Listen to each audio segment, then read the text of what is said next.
thank you all for coming tonight. I'm sorry that I have not had the opportunity to greet each of you. As Mary Bishop put it in a very nice little note to me the other day, we hope you get through this rough patch in the road, and we're working on getting health better in shape. And my dear wife, who's very tenacious about that, is working that agenda. Patty and I want to thank all of you for attending tonight. We want to thank those who planned this event and coordinated it. To those of you who have spoken this evening with such memorable words and stories, I want to thank my colleagues, both past and recent, right through last spring semester. I want to thank my wonderful friends among the Board of Trustees and the Life Trustees of the college, with whom I had a very privileged relationship, particularly when they signed up for some of the special courses that we taught. Riding horseback on the Lolo Trail in Idaho, Montana, and learning, for example, in a seminar at Monticello when we were in Charlottesville, Virginia. I want to thank former students who've braved all sorts of adventures in taking classes with me, on sailboats in Canada, on foot, horseback, van in the American West, in trekking through Kenya in a wooden dhow sailing up to Somalia, and climbing to 16,355 feet on Mount Kenya, and basically going on one big, great learning Boy Scout experience in East Africa. I also appreciate those of you who put up with some of the stuff I did in the classroom. I remember, for example, when we would do audio history, that you might hear a selection from Aaron Copland's Fanfare for the Common Man, a tape of Ode to Heroes with Mrs. Chairman Mao, opening with machine gun fire, and a closing of the class with a segment from the Adventures of Chicken Man. These are all examples of audio material that are worth knowing about and tracking. They help explain who we are, and they're part of those remarkable resources to which I hope we can turn.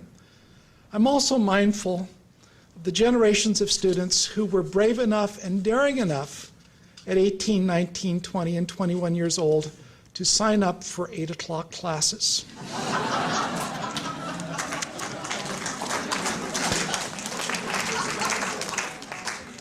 As a high school student, I had a morning Oregonian route and an after-school daily paper route, so I learned to start my day very early.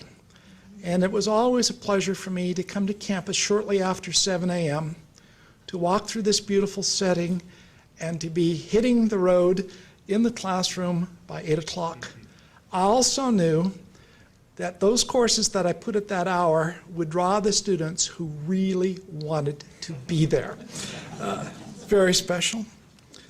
I also want to remember the friends and associates with whom I have team researched and written so many reports in archaeology, ethnohistory, or for court or congressional testimony. For me, teaching was never a job. It was a career, a calling. Teaching was an occupation I coveted as a young person. It meant, for one thing, that I would not spend the rest of my life in the Weyerhaeuser sawmill where I worked as a college student. Teaching was really wonderful as a mission. I was paid to read books. I was able to explore all sorts of subjects of interest. I was enabled to have encounters with young people with active minds facing eager possibilities. And I was able to work in a remarkable atmosphere of beautiful setting and stimulating collegial colleagues who made my career here so special. Teaching was full of surprises, and I found them in more than 30,000 blue books that I read, and in a couple thousand research papers and theses that I read, and I shared just a couple vignettes. There was an essay from a student who was writing about Father Junipero Serra, the Franciscan mission founder in California.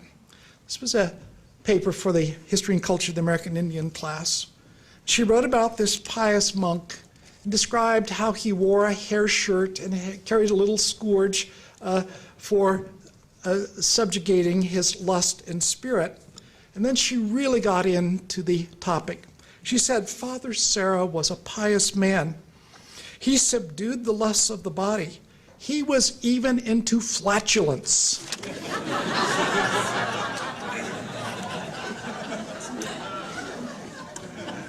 Probably topping it all was in the comparative civ course, one of our permutations of the freshman core program, where we had a brief set of identifications. And one of the terms was Shiites. And this student wrote, what the Christians said when they saw the Huns coming.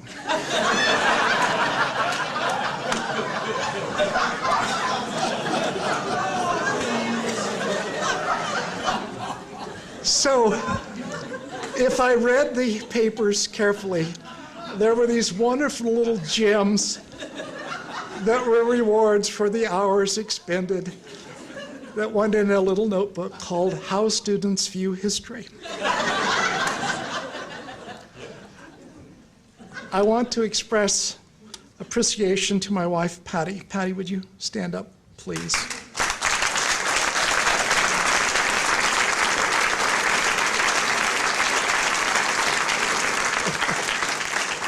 Patty endured my many absences when Dennis and I were involved in trial, or more than 130 research trips I made to Washington, D.C., to National Archives. In fact, I reached the point where I disliked even the smell of the floor wax in the National Archives building, and it is still seared into my memory.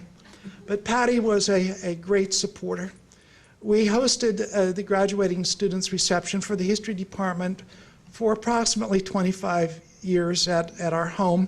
Always a memorable, special moment with a lot of cleaning and yard work to get ready right at the end of the semester when, of course, I was most busy grading papers and so on. Patty gave up her career when we came to Lewis and Clark. That was really tough, but she landed on both feet and then had a very successful career as a teacher and school administrator. I extend my appreciation to a son and daughter, Andrew and Anne Marie, who stayed the course when Dad was gone and sometimes went with the course when there was the opportunity. One summer, we were leaving for the Indians of the Northwest Coast, and a student called at about 7 a.m. and said, I'm not going on the course. I said to Patty, in 2 hours, can you get Andrew ready? Let's take him off with the college students to British Columbia. We had a great time. My students enslaved Andrew at about age 9. He danced by the fire at night in his Indian outfit and had to row the dinghy for them throughout the program. Meriwether Lewis expressed hope, as he put it, for the succeeding generation. Patty and I have been remarkably blessed now for our 5 under 5. 3 grandsons, the newest, who's about 4 weeks old, and 2 granddaughters. The 5 under 5 are the focus of a new teaching mission for me and also for Patty. And lastly, I want to say that teaching at a college, and Lewis and Clark College most particular, was like engaging engaging with a marvelous time machine. It sustained the illusion of youthful adventure and eagerness. And when I looked this last month at the college's webpage, and up popped those eager, smiling young people in their sea kayaks at Waldo Lake, it was but in the blink of an eye that Stefan Amack and Andrew and I and others, not 21 years ago, but just yesterday, were there sharing in those adventures. College was a wonderful experience for me as a student. It was the ultimate of experiences to have for professional life, and it all happened in the blink of an eye. Thank you.